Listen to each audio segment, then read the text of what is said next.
సరే, ఇప్పుడు యూఓడి దాంట్లో చేశారు, తర్వాత సిట్లో క్లియర్గా అధికారులు పాట వాళ్ళు ఏమైనా యాక్షన్ అనుకుంటున్నారు? యాజ్ ఆన్ టుడే మాకు ఏదైతే ఛార్జ్ షీట్ వేసారో ఛార్జ్ షీట్ ఇంకా నెంబర్ కావాలి, అది రావాలి. అదే మరిగా మాకు యాక్షన్ తీసుకోమని ఒక రిపోర్ట్ పంపించారు సిబిఐ. వీళ్ళందరిపైన అడ్మినిస్ట్రేటివ్ యాక్షన్స్ తీసుకోమని పంపించారు. అందుకే 1 మ్యాన్ కమిటీ ఒకటేసి మొత్తం అనలైజ్ చేసి ఎక్కడెక్కడ ల్యాబ్సెస్ ఉన్నాయి ఆ ల్యాబ్సెస్ అన్ని అధ్యయనం చేసి యాక్షన్ స్టార్ట్ చేస్తాం. అవసరమైతే కోర్టులో కూడా ఇంకా ఏదైనా అడిషనల్ ఇన్ఫర్మేషన్ ఉంటే సబ్మిట్ చేస్తాం.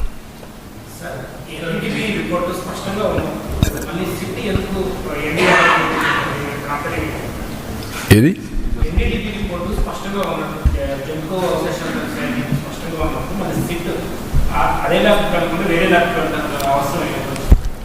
ఏది ఏమైనా ఆ ల్యాబ్కు పోయినా ఏ ల్యాబ్కు పోయినా ఒక్కొక్కసారి ఒక్కొక్కరికి ఆ lab report as on today ఇచ్చిన రిపోర్ట్లో కూడా మీరు చూస్తే ఏమన్నారు, మేము పూర్తిగా రూల్ అవుట్ చేయడం లేదు, కానీ మాకు ఆ టెక్నాలజీ లేదు, ఇది కమర్షియల్ కాదు, మేము ఇంటర్నల్ హౌస్లో డెవలప్ చేసుకుని దాని ప్రకారం రిపోర్ట్ ఇస్తున్నాం చాలా స్పష్టంగా చెప్పారు.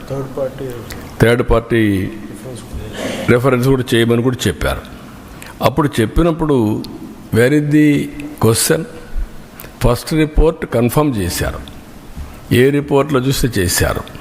నేను ఒకటి అడుగుతున్నా, అసత్యాలు అబద్ధాలు చెప్పే వ్యక్తుల్ని 2022లో రిపోర్ట్ వచ్చిందా లేదా? ఎందుకు తొక్కి పెట్టారని అడుగుతున్నా. ఆ రోజు మీరు కానీ యాక్షన్ తీసుకొని ఉంటే తెలుసో తెలియకో తప్పు జరిగిందని సమర్థించుకునే అవకాశం ఉంది. కానీ మీరు డెలిబరేట్గా చేశారు కాబట్టి, డెలిబరేట్గా చేయాలనుకున్నారు కాబట్టి అది తొక్కపెట్టి మీరు ముందుకెళ్ళారు. అందులో కూడా మళ్ళీ ఆనాటి చైర్మన్ పిఏకి డబ్బులు ఇచ్చారు, 4,65,00,000 ఇచ్చారు. అంటే ఏమనుకుంటున్నారు మీరు? బుకాయిస్తే ఇదైపోతుందని. ఇంకా రేపు రాబోయే రోజుల్లో ఆ రిపోర్ట్లని చదివితే ఇంకా చాలా విషయాలు వస్తాయి. టీటీడీ బోర్డు చైర్మన్కి తెలిసే జరిగింది. మెంబర్లంతా కూడా ఎవరంటే వాళ్ళు పోయి కూర్చొని వీళ్ళ మనుషులకు పెట్టుకొని పర్చేస్ కమిటీలో నిర్ణయాలు చేస్తారు, వాళ్ళే ఈరోజు ఎదురుదాడి చేస్తారు. ఇది మంచి పద్ధతి కాదు. అంటే మీరు దౌర్జన్యం చేస్తేనో లేకుంటే రౌడీజం చేస్తేనో ఇక్కడ మీ ఆటలు సాగుతాయనుకుంటే ఆ రోజులు అయిపోయినాయి. మీరే చూశారు ఈరోజు రాష్ట్రంలో.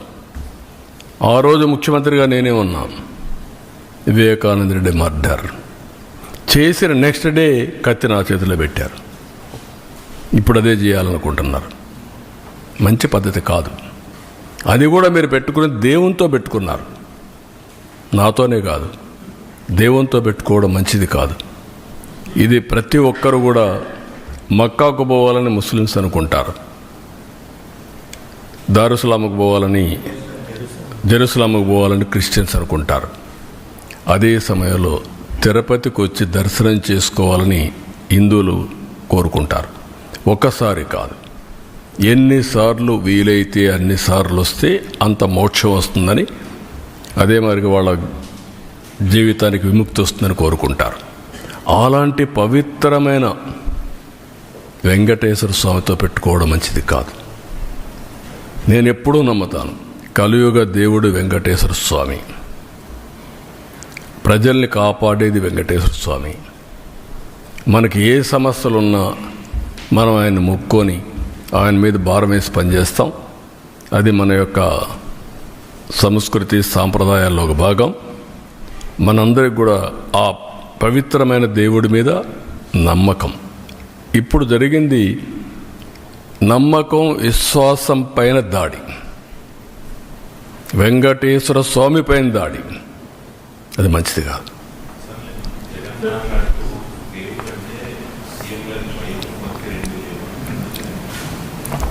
ఆయనకు వెంకటేశ్వర స్వామి మీద భక్తి ఉంటే మొన్న తిరుపతికి వచ్చాడు కదా, నేనేం చెప్పాను?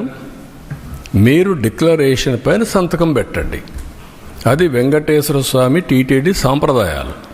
అబ్దుల్ కలాం పెట్టాడు కదా, పెట్టి దర్శనం చేసుకున్నాడు కదా, ఆయనకు నమ్మకం ఉంది కదా, నువ్వు ఎందుకు పెట్టలా, ఎందుకు రాలా? Can you answer this? అంటే నువ్వు ఒక మతస్థుడు కావచ్చు, తప్పులేదు. వెంకటేశ్వర స్వామి దగ్గరికి రావడానికి ఎవరైనా సరే అన్య మతస్థులు నమ్మకం ఉందని సంతకం పెట్టాలి, డిక్లరేషన్ ఇవ్వాలి, నేను దర్శనం చేసుకోవచ్చు. ఎందుకు రాలేదు అంటే ఇప్పటి వరకు నువ్వు చేసిందంతా ఇవే కదా. వెంకటేశ్వర స్వామి నాకు ప్రాణభిక్ష పెడితే నాకు నమ్మకం లేదు, నువ్వు మాట్లాడతావా? అంటే ఏంటి, ఎక్కడికి పోతున్నారు మీరు? ఒక హద్దు, ఒక లిమిటేషన్స్ ఉంటాయి. బియాండ్ లిమిటేషన్స్ ఏం చెప్పినా ప్రజలు నమ్ముతారు, ఏం చేసినా నా ఇష్టం, అది కుదరదు. ఆ విషయం వీళ్ళు గుర్తుపెట్టుకోవాలి. అంటే దేవుని పవిత్రత కూడా కాపాడలేని అసమర్థులం కాదు మేము. నేను I'm very clear in this. నీ ఇష్ట ప్రకారం మీరు దాడి చేస్తే ఇక్కడ కూర్చొని ఓకే పర్వాలేదు, లేదంటే భయపడి పారిపోయేదానికి సిద్ధంగా లేవు. ఆ మాట చెప్తాను. సిబిఐ లెటర్ రాసింది, తర్వాత చార్జ్షీట్ కాంగ్రెస్లో కూడా బయటకు వచ్చింది. అందులో ఎక్కడా కూడా సూత్రధారులు ఎవరు అనేది ఒక చిన్న పనులతోనే ఇదంతా సాధ్యమవుతుందా? బోర్డు మీటింగ్లో 2020 ఫిబ్రవరి 29వ తేదీన బోర్డు మీటింగ్లో తమ్ముడు కేశవ్ గారు చెప్పినట్టు టెండర్ మొత్తం మార్చేశారు రూల్స్ అని. ఎలా సాధ్యమవుతుంది అంటే బోర్డు మీటింగ్లో మాత్రం? ఒక్కొక్కసారి ఇన్వెస్టిగేషన్ ఏజెన్సీలో కొన్ని వస్తాయి, సిబిసిఐడి కానీ సిబిఐ కానీ ఇవన్నీ ఉంటాయి. అదే సమయంలో పార్టీలు are free to file in the courts. కాబట్టి అవన్నీ చేసి దోషుల్ని కాపాడడం, దోషుల్ని పనిష్ చేయడం బాధ్యతగా తీసుకుంటాం.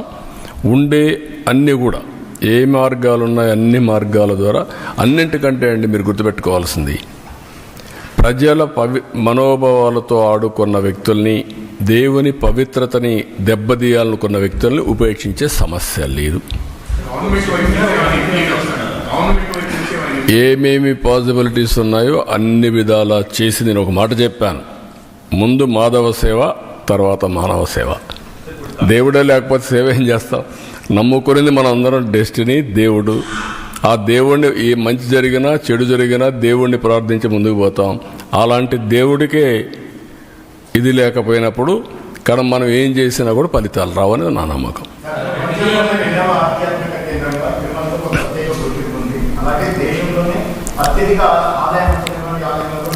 ప్రపంచంలోనే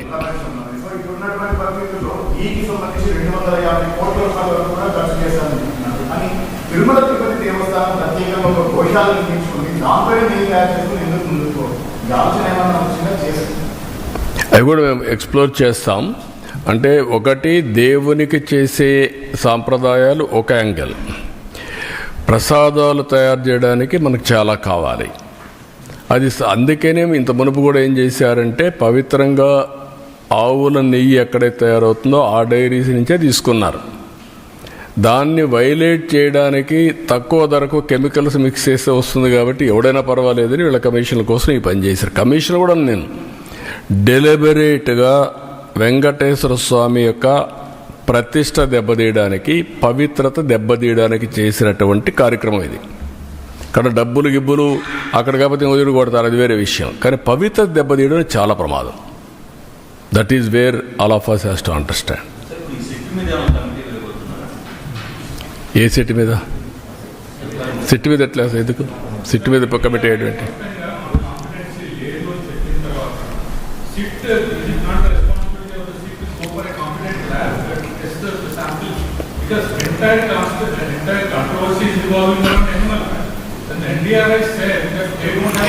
నేనేమంటానంటే ఎనిమల్ ఫ్యాట్ ఎస్, అది ఎక్స్ట్రీమ్.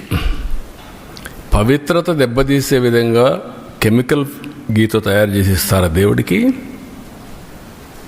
మాట్లాడరా దాని గురించి? ఓకే, నువ్వు సిబిఐ చెప్పింది అంటున్నారు కదా, సిబిఐ చెప్పింది కదా కెమికల్స్ మిక్స్ అయినాయని, కల్తీ అని చెప్పారు కదా, పామాయిల్ అని చెప్పారు కదా, నెయ్యి లేదని చెప్పారు కదా, ఎందుకు మాట్లాడు? మహాపాపం కదా ఇది. ఆ మహాపాపాన్ని గురించి క్షమాపణ చెప్పక్కర్లేదు దేవుడికి? తప్పుకు చెంపలేసుకోవాల్సిన పని లేదా? మీరు 7 కొండలు 2 కొండలు అంటే కాదు, ఇది తప్పని చెప్పిన తర్వాత నేను దేవునికి మొక్కున్నాను, నేను వచ్చి మొక్కు తీర్చుకుంటానని చెప్పి తిరుపతి నుంచి పాదయాత్ర చేసి 7 కొండలు ఎక్కి దర్శనం చేసుకొని క్షమించమని దేవుని కోరుకున్నాం.